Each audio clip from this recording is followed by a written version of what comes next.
Deus não pensa como você, mas Ele pensa em você o tempo todo. Mas a Bíblia diz que embora Deus pense diferente, Ele quer que a gente pense como Ele pensa. Por isso Ele fala: transformem-se. Quer experimentar a minha vontade? Transforme-se, mudando a sua maneira de pensar. Não pensa como este mundo, pensa como eu penso. E sabe o que Deus pensa de você? Ele me falou. Você quer saber, não? Ele pensa muito bem de você. Fala conosco, Pai, mais uma vez nesta noite, com todos nós aqui. Embora só uma pessoa vá falar, o Senhor conhece os pensamentos de todos e fala no coração de todos aquilo que cada um precisa ouvir. Por isso nós confiamos, Espírito Santo, no Teu ministério poderoso aqui, neste momento, para falar a cada um, no seu coração,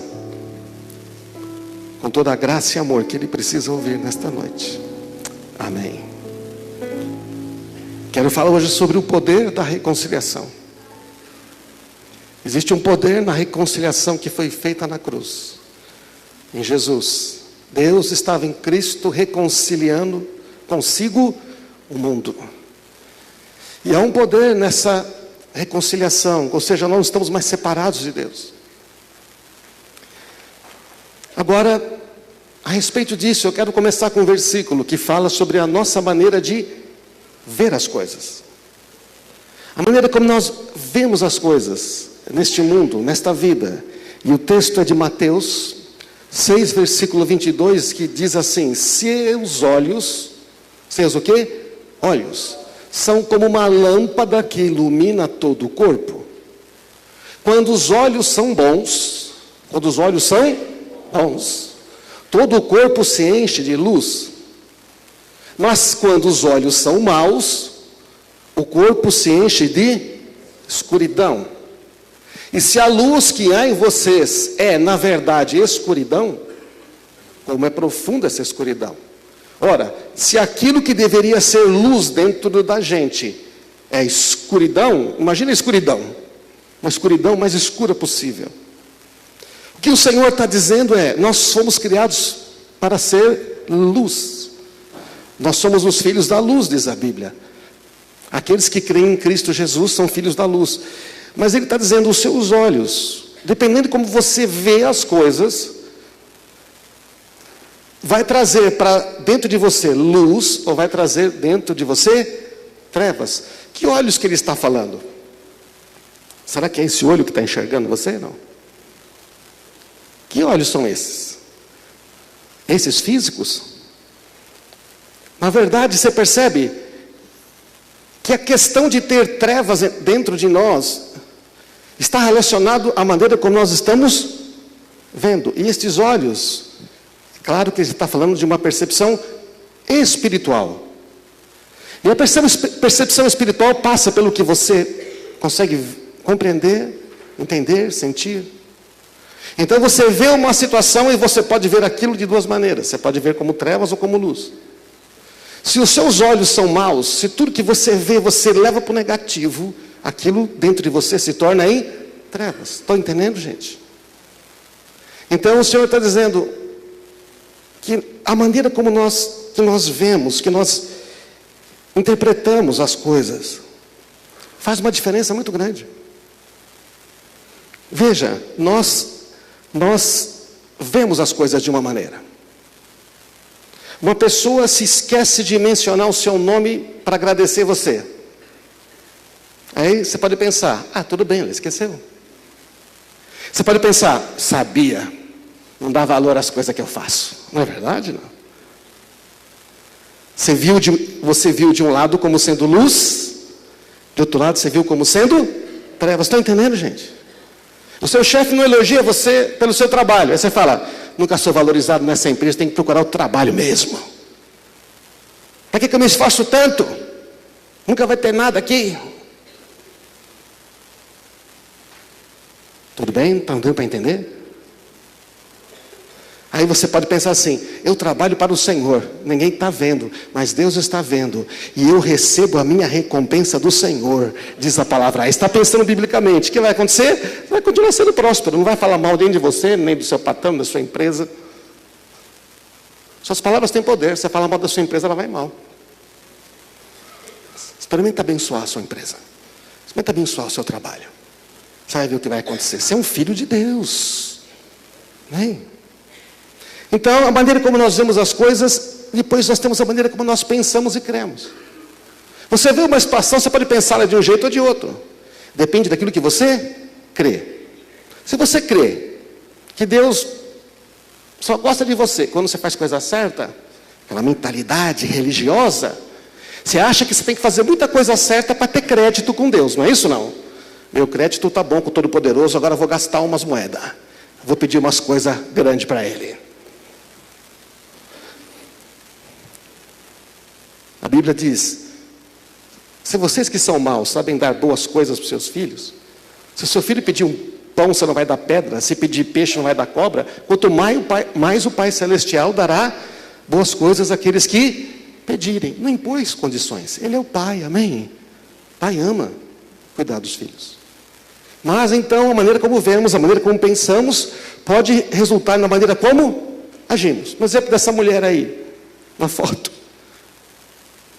Vê uma situação, pensa, agora ela pode dar duas escolhas.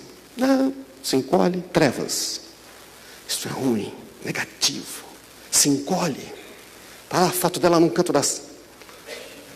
É como muitos de nós fazemos. A gente olha a situação na vida, uma coisa deu errado, um projeto deu errado, não é? Ralou o carro, não sei, alguém já se encolhe. Eu quero desistir.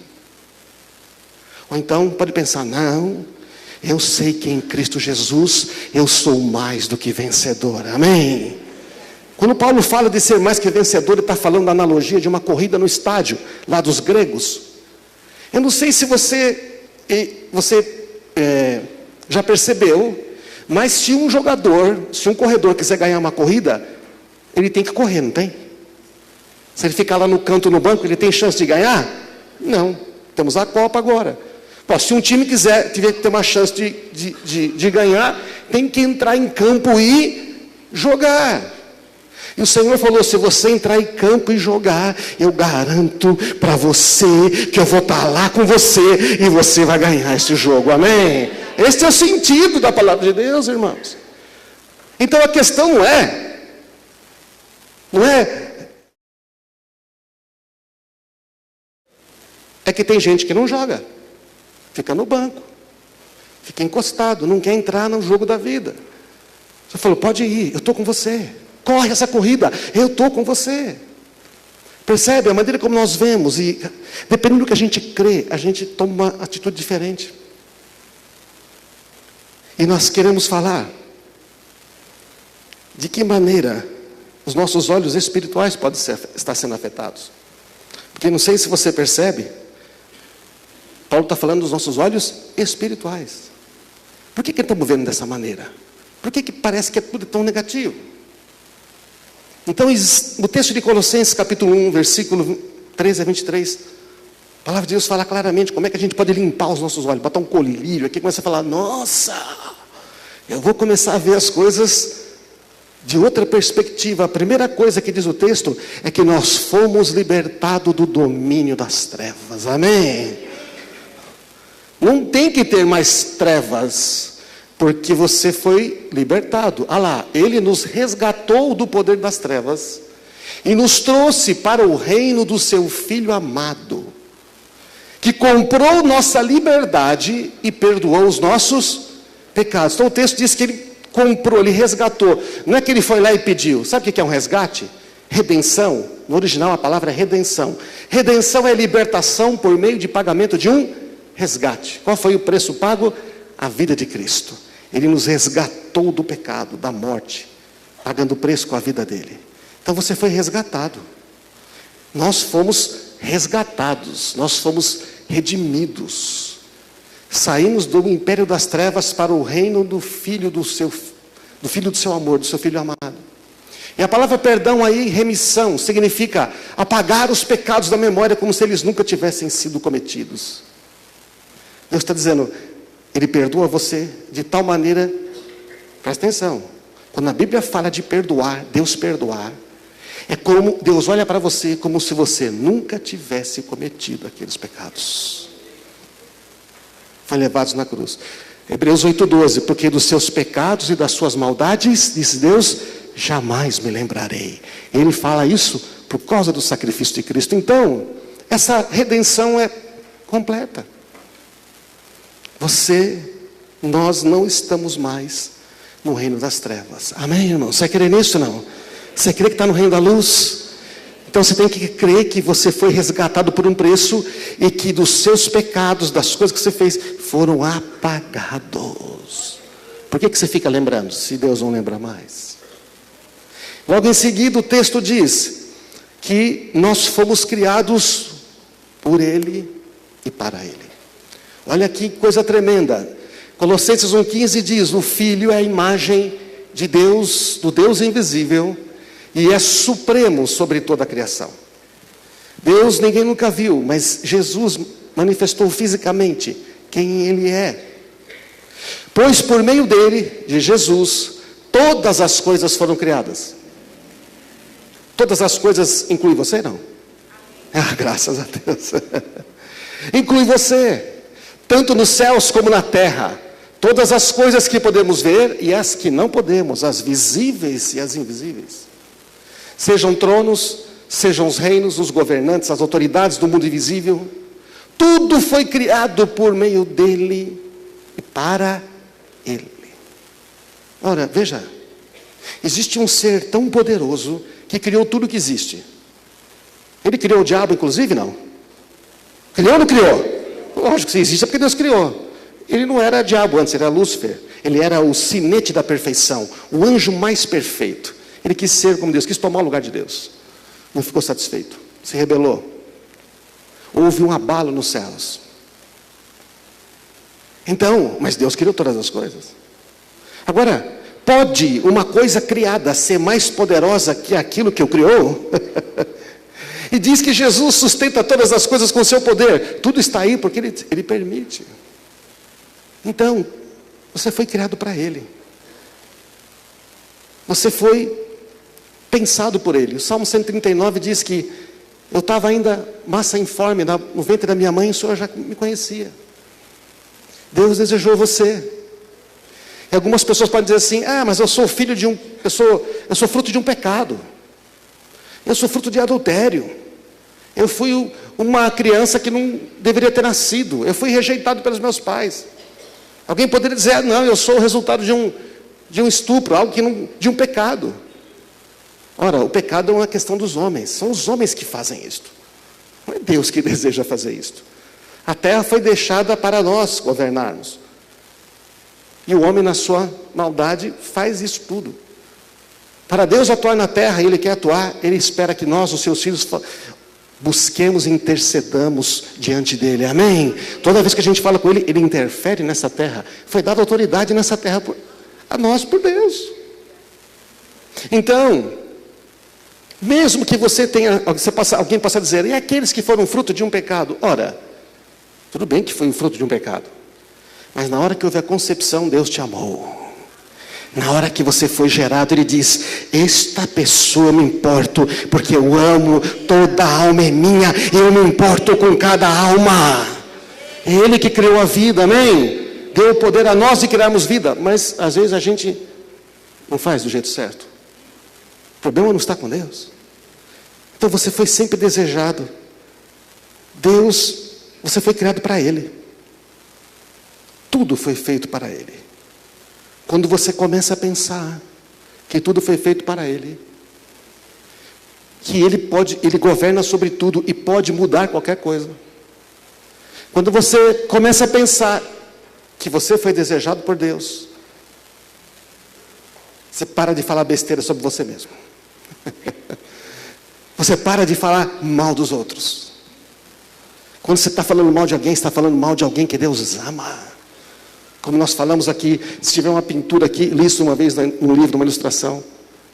O cara estava dizendo: você está falando muito dos homens, que se importam muito, está sendo orgulhoso. Falou: não, está vendo esse quadro aqui? Se eu falar que esse quadro é muito feio, horrível, estou elogiando o pintor? Não. Se eu falo mal de um quadro, eu não posso falar mal de um quadro sem criticar o pintor. Você é pintura de Deus.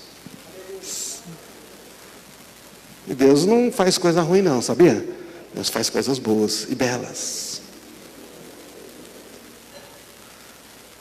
Depois que você conhece a Ele, recebe o Espírito dEle, tudo aquilo que Deus fez para você ser, começa a aparecer.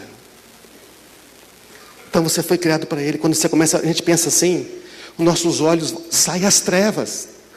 As trevas vão saindo de dentro. Não começamos a ver tudo com trevas. A terceira coisa é que tudo que nós precisamos está em Cristo. Tudo está nele. Olha esse texto. Eu estou lendo Colossenses capítulo 1. Agora o versículo 17. Ele, Jesus, existia antes de todas as coisas e mantém tudo em harmonia. Ele é o cabeça do corpo, que é a igreja. O que é a igreja? Esse prédio? Não, olha para o lado, está vendo do lado? A igreja está aí, ó. A igreja somos nós, são as pessoas. Deus não habita em prédios, Ele habita em pessoas. Ele é o cabeça da igreja. Ora, se Ele é o cabeça da igreja, a igreja tem toda a autoridade que a cabeça tem. Qual é a autoridade que a cabeça tem? Toda. Qual é a autoridade que a cabeça tem? Toda a autoridade. Então esse corpo tem o quê? Toda a autoridade. Amém? Por que nós não usamos? A gente fica em dúvida. Não, mas é muito bom para ser verdade. Esse é o problema do Evangelho. Ele é muito bom mesmo. Porque Deus é muito bom, mas é a verdade. Mas a religião diz que você tem que ter uma parte, você tem que fazer alguma coisa para merecer. Só que isso não está na Bíblia. Diz que a gente não merecia nada, não era digno de nada. Mas Ele fez tudo por nós. Amém? Ele nos fez dignos. Então, Ele é o cabeça, Ele é o princípio, Ele é a origem. Ele é supremo sobre os que ressuscitam dos mortos. Ele é o primeiro que ressuscitou dos mortos. Por isso nós também poderemos ressuscitar dos mortos. Portanto, Ele é primeiro em tudo. Pois foi do agrado do Pai que toda a plenitude habitasse no Filho.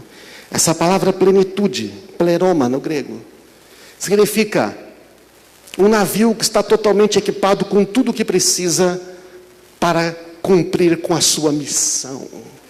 Ou seja, tudo o que você precisa, toda a provisão que você precisa já está lá. Esse é o sentido de plenitude, percebe não? Então tudo o que a gente precisa já está em Cristo. A graça, o poder. Esta palavra significa, não é, também é a presença, o poder. Todas as riquezas de Deus. Imagina tudo que você vai precisar na sua vida, que os seus filhos vão precisar, que os seus netos vão precisar, de saúde, de cura, de sabedoria, de direção. Tudo já está em Cristo Jesus, amém? Toda a plenitude é aquela capacidade de suprir absolutamente qualquer coisa. Quando você começa a pensar que a capacidade de suprir qualquer coisa está em Cristo, e que Ele deu a vida por você, que o Pai te ama, não tem mais esperança? Tem ou não tem? Mais esperança. Vai tirando as trevas de dentro. Por que enxergar com isso? Por que ver uma situação ruim e falar, mas espera, e aí? Não, mas ele é toda a plenitude. Eu fui criado para Ele. Eu não vou deixar essa situação me governar. Eu posso governar sobre ela em Cristo Jesus. Amém? Ou você se encolhe no canto da parede. Você fala, eu vou entrar nessa corrida, porque eu vou correr nas forças dEle. A vida cristã é uma vida vivida no poder dEle, não no seu poder. O nosso acaba rápido. E a quarta coisa, por causa disso tudo, olha o que a palavra de Deus diz. Em Colossenses 1:20. E por meio dEle, de Cristo Jesus, o Pai reconciliou consigo todas as coisas. Reconciliar, sabe o que significa? Trazer de volta a um estado de harmonia. Trazer de volta algo para um estado de harmonia que existia antes. Quando Deus cria o homem pode conversar com ele livremente, há uma harmonia, os céus estão em harmonia. Mas quando, Satanás se rebela, os céus entram em desarmonia. Quando o homem peca, há uma desarmonia. Este não é o plano de Deus. Então, quando Jesus vem, morre e ressuscita, Ele coloca todas as coisas no seu devido lugar. Ele restaura a harmonia. A redenção foi feita. Deus e os homens podem habitar novamente. Nós podemos ter acesso ao Pai. Nós vamos ressuscitar, ter um corpo como o dele. Vamos poder ver Deus face a face. O inimigo será para sempre derrotado, não vai interferir mais. Ele reconciliou todas as coisas. Amém, irmão? É Ele, Jesus Cristo, reconcilia tudo, nos céus quanto na terra, por meio do sangue do Filho na cruz. O Pai fez as pazes, reconciliou todas as coisas nos céus e na terra. Isso inclui vocês. Antes vocês estavam longe de Deus, eram seus inimigos, dele separados por seus maus pensamentos e ações. Lógico, vivia pensando em trevas, vendo trevas, praticando trevas, pensamentos e ações, escravos do pecado. Mas agora, após Cristo Jesus, Ele nos liberta do império das trevas, nos transporta para o outro reino, nos dá o seu Espírito Santo, nos reconcilia com Deus. Nós somos feitos para Ele, toda a provisão está nele. Agora, porém, versículo 22. Ele os reconciliou consigo por meio da morte do Filho no corpo físico. Jesus teve que morrer fisicamente para nós sermos reconciliados com Deus. Como resultado, olha que coisa maravilhosa, gente. Como resultado, vocês podem se apresentar diante de Deus santos, sem culpa, livres de qualquer acusação. Vamos repetir? Santos, sem culpa, livres de qualquer acusação. Olha que coisa tremenda. Esta reconciliação que Jesus faz na cruz nos torna, como resultado, nós podemos estar diante de Deus. Deus olha para nós e vê: você é santo, você não tem mais culpa e você não tem mais acusação, não há condenação. O que a Bíblia está dizendo, irmãos, que a palavra de Deus está nos falando, é que este poder da reconciliação, veja, nós temos que aprender a enxergar as coisas de maneira diferente. O poder da reconciliação que foi feito em Cristo, essa libertação, é para nós não mais olharmos as coisas e deixarmos as trevas dominarem a nossa vida. Santo, o que é santo? Não é aquele que nunca erra mais. Santo não é aquele que nunca se suja. É o que está sempre limpo. Não é isto? Se você tomar banho ontem, que é sábado, você tomasse banho ontem e você não se sujasse até o outro sábado, você estaria cheirosinho? Não? Não estaria. Separado, puro das faltas, que tem um relacionamento direto com Deus. Santo é assim, foi feito, há uma separação. Ei, você não é deste mundo, você é meu. E esta pureza é algo contínuo, porque o sangue de Cristo sempre nos purifica dos pecados. Então, se você é verdade, Senhor, você vai crescendo, se aperfeiçoando. Então, Deus olha para você como santo. Se você não fosse santo, eu não poderia ser filho de Deus. Sede santos, porque eu sou santo. A santidade é algo que Deus fez lá na cruz. Ele transformou você em santo por meio da morte e ressurreição de Cristo. E a santificação é a cada dia você sendo aperfeiçoado, você vivendo de maneira santa. Então agora, a reconciliação nos faz santos, sem culpa. O resultado aqui de toda essa obra é que a gente é santo, sem culpa, consciência limpa, sem mancha. Ei, quando você crê em Cristo Jesus, tem uma experiência com Deus, a sua consciência é purificada. Não tem culpa. Se você está carregando culpa ainda, é porque você talvez não sabia que Jesus também levou as suas culpas. Olha só, por que ele levou? Porque por meio do Espírito Eterno, Jesus se ofereceu a si mesmo para Deus, como um sacrifício sem defeito. Para haver purificação de consciência, é preciso haver sacrifício. E o sacrifício foi Ele mesmo. Por meio do Espírito Eterno, Ele se ofereceu a si mesmo, a Deus, como um sacrifício sem defeito. E o seu sangue nos purifica por dentro. No original, purifica a nossa consciência, tirando as nossas culpas. Quem está interessado que você carregue culpa é o inimigo, que quer acusar e quer que você leve culpa. Estaria completa a obra de Jesus se Ele só perdoasse você e não tirasse a culpa, não? Olha lá, hein? Olha o que você fez, hein? Não faz de novo, Deus não faz isso. A gente pode fazer, Deus não.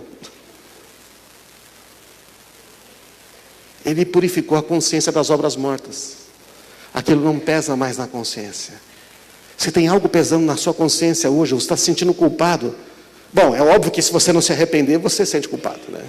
É preciso se arrepender, né? Lágrima de crocodilo não adianta. Ai, me perdoa, vai lá, mata. Ai, me perdoa, vai lá. Se arrependeu? Se você se arrepende, Ele perdoa você e tira a culpa. Ele perdoa, esquece os seus pecados e deixa você sem a culpa. E além disso, santo, sem culpa e sem acusação. Olha só, que coisa tremenda. Sem acusação, que não pode ser julgado. No original essa palavra significa não acusado, irrepreensível, sem condenação. Imagina uma coisa, não seria estranho? Jesus, ele perdoa você, não é? Diz que você não tem mais culpa, só que não tira as acusações. O que acontece se você libertar da cadeia uma pessoa que estava lá, talvez condenada à morte? No Brasil não tem.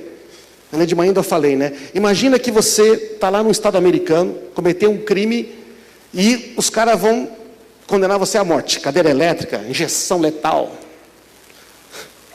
E você vai morrer condenado. E aparece Jesus e fala: olha, eu vou tomar o lugar dele. Eu vou morrer no lugar dele. Eu vou morrer no lugar dele e ele vai ser libertado. Ora, se Jesus morresse no lugar de você que estava condenado à morte, se Jesus morresse no seu lugar, se Jesus tomasse o seu lugar lá, sofresse aquela pena, aquela condenação, e você saísse daquela prisão e as acusações não fossem retiradas, o que aconteceria? Iam prender você de novo, certo ou não? Mas Jesus, Ele nos livrou de todas as acusações. Colossenses 2,14. Ele cancelou o registro de acusações contra nós, removendo e pregando na cruz. Amém. Não há mais condenação. Porque algumas pessoas, ainda mais a religiosidade, diz assim: pecado tem consequências. Lógico que tem consequências. Não tem como não ter consequências. Mas vai ter consequências para o resto da vida? Ora, você praticava um pecado, você se arrependeu, não pratica mais. Se você semeia milho, você vai colher o quê? Feijão, é isso ou não? Milho. Aí você para de semear milho e começa a semear feijão, você vai colher o quê? Feijão. Ora, você semeava a morte, colhia a morte. Semeava pecado, o salário do pecado é a morte. Vivia nas trevas. Agora não, você se arrependeu. Você vai colher o quê? Vai colher aquilo que você está semeando. Então você percebe? O Senhor, Ele perdoa a gente. Ele tira a culpa, mas Ele também, as acusações, remove. Atenua. O que seria terrível, terrível, Deus tem misericórdia. E é bem menos. Amém. Você crê nisto, não? É o que a Bíblia diz. Não é possível que a condenação permaneça. Muitas pessoas acreditam que Deus perdoou, mas ficam debaixo de condenação e culpa, sofrendo. Quando Ele perdoou totalmente. Levou as culpas, levou a condenação, levou as acusações. Quem é que gosta de acusar? O inimigo, chamado de o acusador. Ele quer sempre puxar ele quer puxar a ficha corrida, não é verdade? Não. Quer bater o seu CPF lá no computador do céu e vai, olha aqui, ó. Estou puxando a ficha aqui do Davi, entendeu? Mas se ele bater lá e puxar a ficha do Davi agora, não vai encontrar absolutamente nada. Este é o poder de Cristo Jesus da reconciliação. Não há mais acusação. E o último versículo diz: é preciso, porém, que vocês continuem a crer nessa verdade e nela permaneçam firmes. Por que está acrescentando isto? Porque isso que nós acabamos de falar, de ler Colossenses, é algo que nós temos que perseverar. Porque o inimigo sempre vai querer dizer para você: não, mas dessa vez, ó, já é 3 chances, tá? É 3 no máximo, tá? 3 chances, agora não tem jeito. Nós temos que perseverar, continuem a crer. Crer no quê? Crer que você foi libertado do império das trevas. Crer que tudo foi criado para Ele. Você foi criado para Ele. Você pertence a Ele. Você tem um alto valor para Deus. Você foi tão importante que Cristo morreu por você. Você precisa crer que toda a provisão está nele. Não há falta de absolutamente nada que venhamos a precisar, no espírito, na alma, no corpo, porque tudo está nele. Você precisa crer que em Cristo Jesus você foi completamente perdoado e libertado. Portanto, não há mais, você é santo, não há mais culpa, não há mais condenação. Precisa perseverar, continuar a crer firmes nesta verdade. Amém? Quando você sai desta verdade, você começa a adernar, a perder a direção nesta vida. Esta é a palavra de Deus. É isso que Deus fez. Então, tem promessa de cura, creia nela. Tem palavra de Deus para a sua vida? Não sei se vai acontecer. Vai acontecer. Vai acontecer. Se Deus falou, vai acontecer. Fala, mas como é que está a sua atitude? Está lá no canto colhido? Não sei. Porque como é que vai acontecer? Se fosse para acontecer o que Deus falou, eu já devia estar acontecendo isso. Você está no controle? Ou Deus está no controle? Sua parte é crer, a parte de Deus é fazer. Amém. Não se afastem da esperança que receberam quando ouviram estas boas novas. Portanto, irmãos, nossa vida não precisa mais sofrer consequência de culpa, nem de condenação, nem de acusação. Não precisa.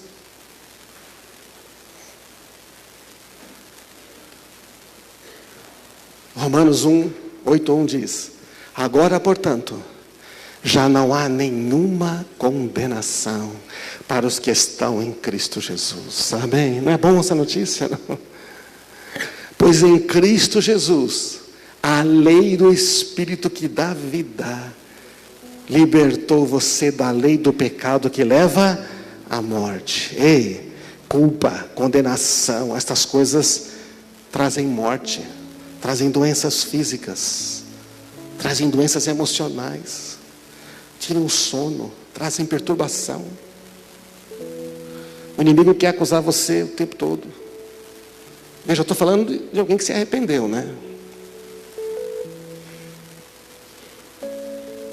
A lei do Espírito da vida nos libertou da lei do pecado e da morte. Com isso declarou o fim do domínio do pecado sobre nós. Aleluia. Não há mais dominação do pecado sobre nós. Não é que nós não possamos cometer pecados, não é isso. Mas é diferente você ser escravo. É diferente se você cometer, se arrepender, voltar, pedir perdão, continuar sendo aperfeiçoado. Nossa vida não precisa mais sofrer consequências da culpa, da acusação, da condenação. Nossos olhos não precisam ser trevas. Nós somos feitos luz. A maior parte dessa questão de ver as coisas como trevas é porque tem coisa lá dentro, certo ou não? Consciência culpada, culpas, acusações, rancores, ressentimentos. Jesus falou: o que contamina o homem não é o que entra, é o que sai do coração. Já está lá. Os olhos estão em você, a maneira como você está vendo. Se a luz que há em ti são trevas. Gente, nós precisamos olhar para esse texto, essa palavra de Deus, e falar: Senhor, eu sou filho da luz, eu quero ver as coisas de maneira diferente. Eu não quero de maneira nenhuma que nem culpa, nem acusação, nem condenação limitem a minha vida. Eu sei que o Senhor tem mais, eu sei que o Senhor tem coisas melhores para mim. Amém? Você crê nisto? Vamos ficar de pé. Vamos tomar uma posição prática com relação a isto.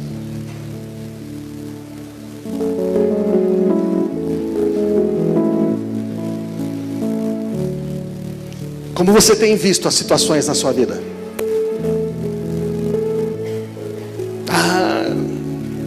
De novo. Outra vez. Ai, meu Deus, quando será?